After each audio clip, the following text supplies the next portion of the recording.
बीच में आया हूं ये बताने के लिए कि यदि रउआ लोग के हिंदुस्तान के हालत में सुधार लाना है, एक साफ सुथरी छवि वाली सरकार बनाना है, तो एक बार फिर हमरा के आप लोग जिता दीजिए।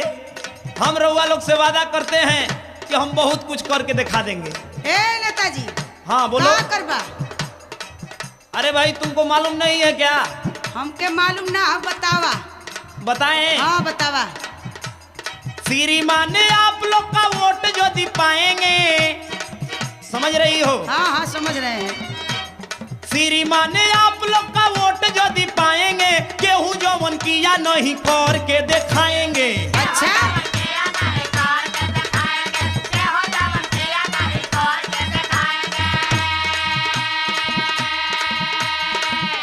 नेताजी, हाँ। कुल बंद करा, बड़ा हम सुन ले है जा। अच्छा हाँ सुना हमार बात। आवते चुनाव फिर आए गैला नेताजी, आवते चुनाव फिर आए गैला नेताजी, बन के बहु रुपया दिखाए गैला नेताजी। बड़ा कुल हमार भाषण सुनीला।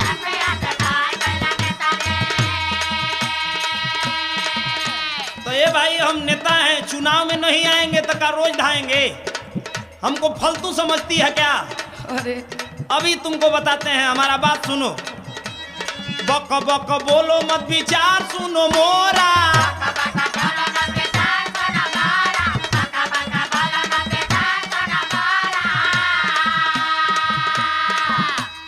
केहू नहीं रहेगा अब दिया का जोरा, समझी? समझत है थोड़ा बहुत।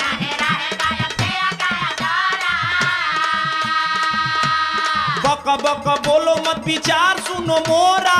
केहू नहीं रहेगा अब दिया का जोरा।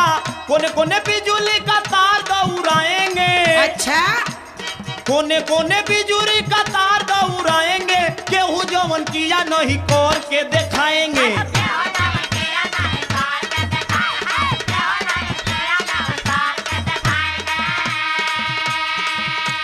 सुना सुना हमार बात सुना। बड़ा बक बक करत हुआ कबेले। जीत गईला जहिया तू पाए गईला कुर्सी,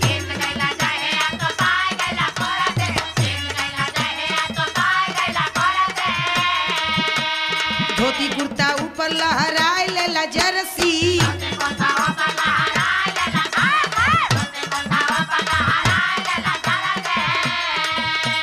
योजना का पैसा कुल खाए गईला नेताजी, योजना का पैसा कुल खाए गईला नेताजी, बन के बहु रुपया दिखाए गईला नेताजी।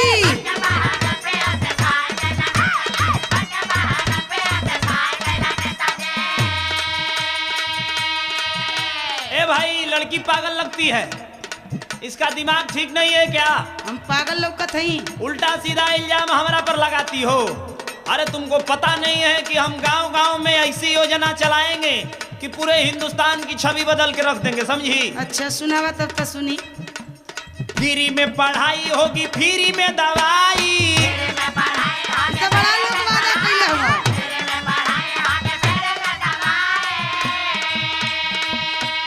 गाँव गाँव रोड चक्कर रोड बन जाई। अरे हमारा रोड बड़ा बिगड़ गया, कभी बनवा देता नेताजी।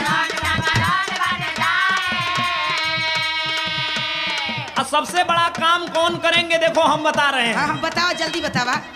वृद्धा पेंशन बुढ़ा और बुढ़ी को दिलाएंगे। ये काम तो पहले करिहा, समझ रही हो ना? हाँ, हाँ। अब तुमको लग रहा है कि तुम लाइन पे आ रही लगा हो। तो कुछ काम करबा। वृद्धा पेंशन बुढ़ा और बुढ़ी को दिलाएंगे, केहू जवन किया नहीं करके दिखाएंगे।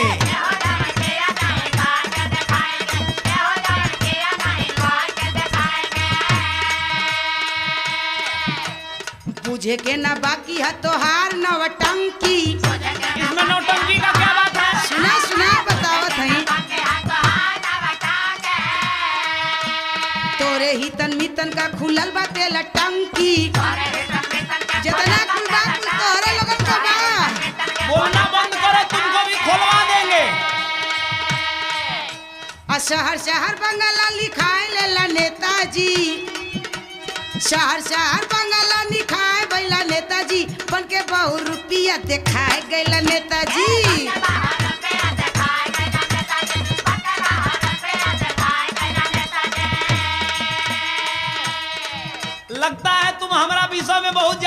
जानी हो? अरे बड़ा लोग का जानीला। तो ठीक है, एक बात हमारा ही सुनो। मान लेते हैं भाई कि पिछली बार जब हम चुनाव जीते थे तो कुछ नहीं कर सके, तो उसका कारण क्या था तुमको मालूम है? ना मालूम ना, आप बतावा। देखो भाई, हम 5 बार तो चुनाव हार गए। अच्छा, एक बार टिकट लेने में 5 लाख रुपया लगता है, तब 5 बार में 25 लाख रुपया हमारा तो चला गया। तो पिछली बार जब हम जीते थे तो अपना वही पैसा वसूल करने में रह गए। अब की बार जिताओ, हम वादा करते हैं हिंदुस्तान की तस्वीर बदल देंगे। समझ रही हो? हाँ हाँ। फिर नहीं होगी जवन भइल हमसे गलती। कान धर के माफी मांगा, कान धर के।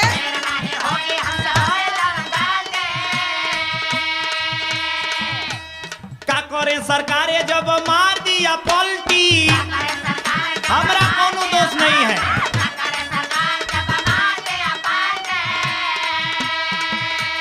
गांव की आवाज जाके दिल्ली में उठाएंगे। समझ रही हो? हाँ। गांव की आवाज जाके दिल्ली में उठाएंगे। केहू जवन किया नहीं करके दिखाएंगे। अरे हमरे बात समझ में कुछ आवत ना आवे मलिया।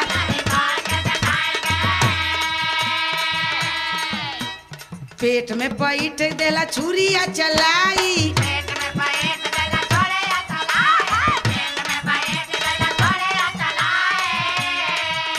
आ 3 पुह तोहरा बैठले अब खाई। जुटवले रहा। जनता के लूट के अघाए गईला नेताजी। ये बात एकदम गलत है। जनता के लूट के अघाए गईला नेताजी, बन के बहुत रुपया दिखाए गईला नेताजी। फूल असलिया सामने आ जाई। केहू जवन किया नहीं करके दिखाएंगे। बन के बहुत रुपया दिखाए गईला नेताजी। केहू जवन किया नहीं करके दिखाएंगे। बन के बहुत रुपया दिखाए गईला नेताजी। कोने कोने बिजली का तार दौड़ाएंगे। बन के बहुत रुपया दिखाए गईला नेताजी। वृद्धा पेंशन बुढ़ा और बुढ़ी को दिलाएंगे। बन के बहुत रुपया दिखाए गईला नेताजी। गांव